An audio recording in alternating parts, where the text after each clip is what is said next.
Welcome to Ask the Professor, presented by Fountain Pen Geeks. My name is Aziza Asgarali, and with us today is Professor Tarquin Dangleberry. Hi, Professor. I'm trying to get to actually see you here. There we go. Ah, there you are. I Yes. just saw a large black hole, but I'm Yeah. seeing you now. Sorry about that. Yeah, that's all right. Quite all right.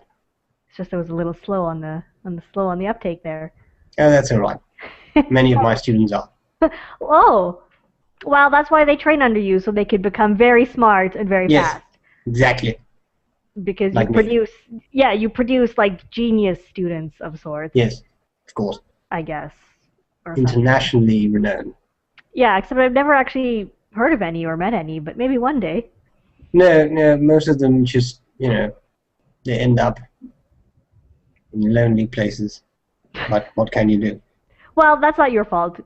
No, not All you quite. do is educate them, and what Yeah, they do exactly. beyond that, it's up to them. Exactly. It's you give them some, footholds, and then they have to do the rest themselves. Yeah, yeah. I That mean, works. you can't hold their hand forever. No, no. All I've right. tried, but that didn't work out. No, no, it doesn't work out. I You actually got a know. restraining order. Yeah. Let's move on to the first question then. Yeah, let's do that. And it's a very interesting question. I really like it, and I'm looking forward to your answer. It's Who is from it? Andy T from the Ah, website. yes. Yeah, I figured you'd be friends.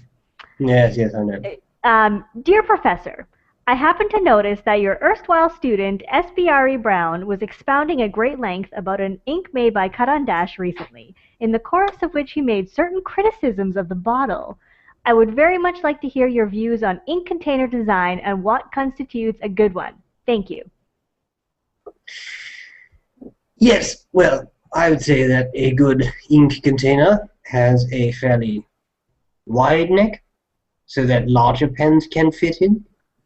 And I would also say that it is fairly deep, you see, because with a lot of uh, pen ink bottles these days, they are fairly shallow. Fairly shallow. And the problem with that is that if you have a pen with a somewhat large nib and you thrust it in there, you just sort of hit the bottom and nothing happens because you cannot fill up the pen when it is thrusting against the bottom there, you see? So it And then doesn't you work. could probably hurt your nib.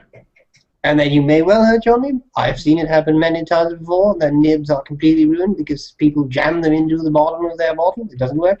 And secondly, as I said before, the most important thing is a wide neck. For example, there's interesting anniversary inks by Germain, the 1617s. Mm-hmm.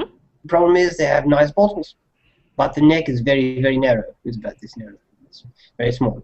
And the problem with that is that you can't get a pen in. So if you have a larger pen, I happen to have one, my pen is fairly large, That's a and very large pen. it doesn't fit in. So it's a pointless bottle. You see? So I would say wide neck, deep bottom, Hmm. ideal bottle. Now, do you like those bottles with the little dips at the very end, so all the ink collects at the bottom? Yes, Or it's are those interesting.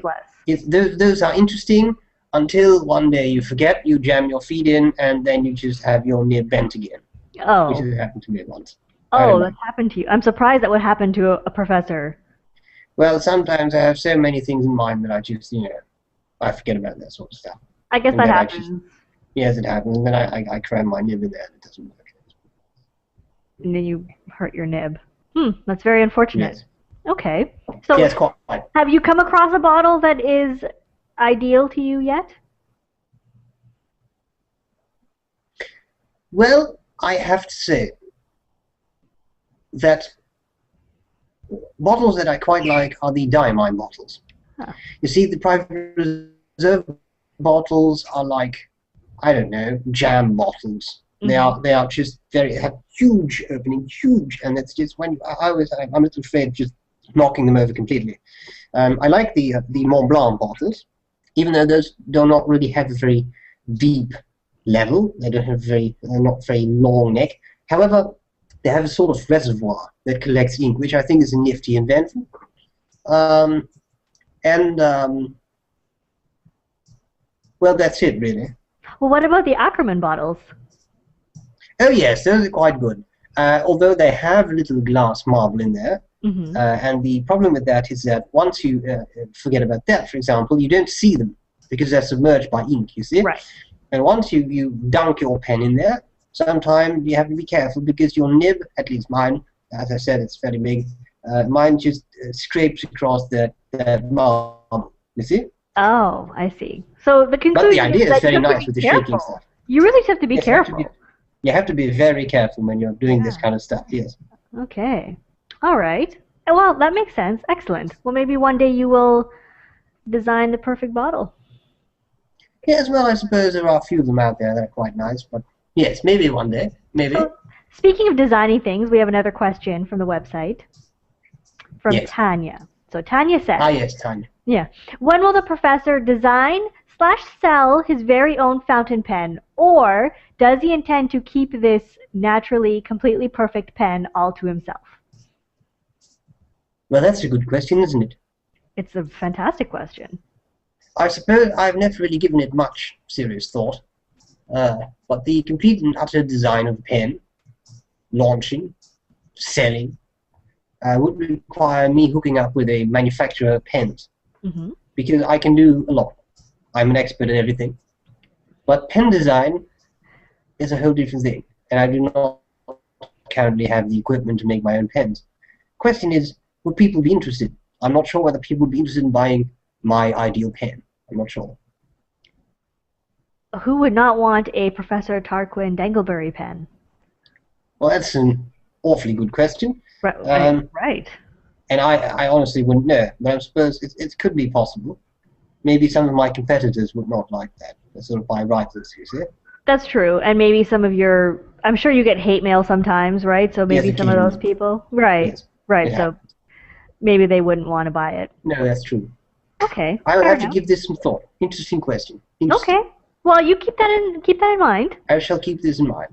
All right. So we My can move mind. on. In your Yes. mind, yes. Yes. Well, now Lord Windermere knows about the plan too, so. Yeah, so I'll have to make sure there's not some sort of red pen Well, which, I which hear has a that little... he's really easy to buy off, so you got to be careful. He might leak your plans. Yes, but I suppose, well, okay, I'm going to put him on the wrong track here. Windy, I suppose that I shall be making a pen that has a little storage compartment for crab salad. I was going to make that, you see. I'll keep that as our secret. I see. Good plan. Good plan. All Right. right. Good. I like it. Now that that's safe, that plan is safe. We have another really good question from Lauren. This came in through email. Ah, yes. Lauren says, "What is the best blue ink?" That is the question in its entirety, so to speak. That is it. Ah, yes. I guess it's kind of a follow-up from last week's question from Jake, because he asked what is the best black ink. Correct. Yes, well, I suppose that kind of depends on what one is looking for. In my experience, there are not a whole lot of shading blue inks. They exist. Diamine Kensington Blue is one that just springs to my mind, but a lot of blue inks, especially in the sort of washable blue category, Mhm. I think there's a lot of inks there that are not really well shaded.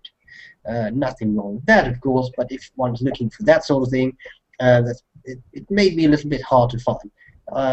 There are other blues that I particularly hate. For example, Gerber makes a blue called Bleu Azur. No, possibly. Diabolomante, it's another one. I think that's the one I'm talking about. No, I think Maybe there's Bleu that's really nice. Pervenche. Yeah, Bleu Pervenche is that's all right. No, That's there's the Diabolomante and there's I think it's Bleu Azur. No, well, whatever. I think it's those two. Okay. The problem is they are so light they cannot be read. They're not Oh, legible. I That's see. pointless. What's the point of having an ink? I mean, what's the point? Would you actually go to a car shop and you say, I want to buy a car? And they say, yes, which car? And I say, well, that car. And they say, all right. And they give it to me. And then it turns out it doesn't have a motor. It doesn't have an engine. It doesn't have a steering wheel. It doesn't have any pedals. It doesn't have a handbrake. But, it looks like a nice car. Well, great. Awesome. That's just magnificent. What would be the point? What is the point of having very an illegible ink? Well, anyway, I'm digressing. But so I would say, if you ask me about the ultimate blue ink, then I would say Florida Blue. Now Serenité by Wharton. Right, right. I've seen it. Yes, because I think that is just an excellent blue ink. It works well. It doesn't shade too well. It is nice, good flow, good properties, very little feathering, easy to clean. I think it's a wonderful ink. And I believe So it's for me, fairly affordable. it happens to be fairly affordable. Yes. That sounds pretty decent. It's Yes. a good place to start then. Yes, I would say so. Yes, absolutely. Excellent. Well, that's fair. All right. And if Lauren doesn't like that ink, then she can always branch off from there. I suppose that's yes, that's a very good idea. Yes. It's a very nice mug you have there, Professor. Oh, thank you. Yes, I was trying not to display it, but I did so anyway. Well, of course, you don't want to rub it in our face that you're a professor. No, but I am. But you, but you are. Yeah. Okay. I know. All right. We have another question, which is very interesting, and it's not entirely pen related, but Yeah. we're going to ask you anyway. Okay. It's from Pipeness from the website. Pipeness says, does the professor prefer his samurai swords posted or unposted? My samurai sword. Yeah. Where? I'm not entirely sure. I don't see any samurai sword. I don't see any either. You don't see any samurai sword. Maybe Pipeness is just a little crazy. Maybe he's possible. referring to your friend Stephen Brown's samurai Oh sword. yes, he's nuts. But in any case, yes, I know there are swords there, and occasionally I use that, that sort of offers. Now, usually I would say I prefer a minigun to a samurai sword. Oh, It's more effective, you see. I It's a see. lot of trouble.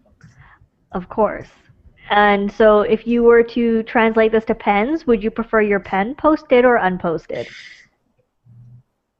Let me say this about that. That depends on the pen. That does not It help at depends, all. so to Okay. speak. Oh. You see, some pens, for example, this one, I'm going to uncap that there. This is a fairly large pen, you see? It's fairly large. So posting this would be a little bit ridiculous, wouldn't it? I mean, that's a little bit odd, isn't it? It's I mean, you just can hold fairly it with two big. hands, you can sort of write like this. Completely ridiculous. Yeah. Now, some pens are just naturally smaller. If I'm to use, say, Cavaco Sport, say, Jean-Pierre Lépine Indigo, then I will have to use those posted. TWSBI Mini, Hmm. because they are too small. I cannot use them. I cannot use them. I cannot use them. You see, I have fairly large hands. And for me, it is necessary to pose small pens, otherwise it doesn't work. That's obvious. Larger pens, I don't know. It depends on the pen. Some pens have a particularly rotten balance. Rotten balance. You ever notice that? Rotten balance? Of Well, then course. it's a very good idea to just pose the pen, maybe see if that improves balance. Mm. But it's really a per pen matter. I see. I see. Yeah. So you can't really just look at a pen. You have to write with it and feel it. I have to know. write with it and see per pen, Okay. particular Okay. per pen, sort of. That's Oh. fair. That's fair. Okay. Yes. All right. Well, we have one more question. I don't want yes. to offend you, but Oh, I'm going to ask you anyway. yes, do so. Okay. Please. This is from Yoperation Archive from YouTube. Okay. Yes. All right. Dear Professor, I notice you don't answer all your letters. Is it because your knowledge is limited in some areas and you don't want to admit it in front of the camera? Ah, I see. The answer to that is no. Oh, that's very simple. Yes, no. You see, I'm knowledgeable in every area. Every area. Yes, every area. I'm an expert at everything. But the point is that, unfortunately, we only have a set amount of time every week. I know that your schedule is excessively crowded and busy. I know that my schedule is excessively crowded and busy, and even more so every day. And Lord Windermere's hat is even cocked now. I mean, he's very busy too. He's trying to keep that agreeing. up. He's passionately agreeing. Yes, very few people know that under this hat is an emergency packet of crab salad. It's a sort of a survival thing, you see. And sometimes, when he's just had it, the whole balance of the hat is disrupted, and it can sort of cock off. It happens. This is kind of like him throwing his hat into the ring, isn't it? Yes, pretty much so, pretty much so. That's why he's so relaxed right now. Yes. Just had that crab salad, and then he just likes to chillax, as my students say. I see. Okay. Wow. That's okay. I was really not expecting that answer from you. That's really surprising. I didn't Yes, realize that you were so multi-talented and knew everything. quite so, quite so. But that's my error because I should have known that you knew everything. Well, no, I mean it's someone of your intelligence. I suppose it's not necessarily obvious straight away, this sort of thing. Of But that's course. perfectly all right. Of course. Perfectly all right. Of course. I yeah. Excellent. Well, Professor, that Yes, does conclude all our questions for the week. does it So now? it does. So Yeah. I now grant you permission to go off and do more studies and Well, discover thank other you. wonderful things in the Thank you. world of penology. Much appreciated. Yes. But thank you for joining us, and Yes. thank you Thank to you so Lord much for having me Windermere. on again. I Oh, always enjoy you being were here. excellent. You were excellent. Thank you. And we invite viewers and readers and audience to bring on more questions. Yes, especially interesting questions. Yes, interesting questions are most appreciated because I think Yes, those are most exciting for you. quite. All right, so we will see you next time. Ta-ta. Ta-ta.